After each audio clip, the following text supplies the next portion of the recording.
कितीतरी वर्षानंतर अशी मस्त टू व्हीलरची राईड एन्जॉय करत चाललोय मी माहेरी.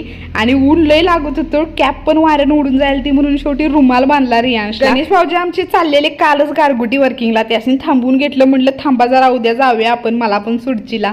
आणि गावाच्या जवळ येताच गावाची एवढी ओढ लागते की नाही. हे आमच्या गावचं कॅनॉल आहे आणि गाव आमचं कसं एकदम असं हिरवं गार आहे, डोंगराच्या कुशीत एकदम वसलेलं छोटंसं टुमदार गाव टिक्केवाडी. आणि घरात गेले की असा विषय असते बघा, आपल्याला सोडून पोरासनीच लय व्हॅल्यू, पोरं झाले की असंच असते. मग आईच्या हातचं मस्त वरण भात, कोबीची भाजी आणि ह्या वर्षी केलेल्या ताज्या ताज्या कुरड्या खाल्ल्या, सोबतीला ताक पण होतं. आणि मग सालाबाद प्रमाणे चालणारा हा आमचा कार्यक्रम. पडद्यातल्या झाडाची पपई काढून आणायची आणि मग ती कापून खायची. रियांश पपई खायला लागलाय, आई तिला कापून द्यायला लागल्या.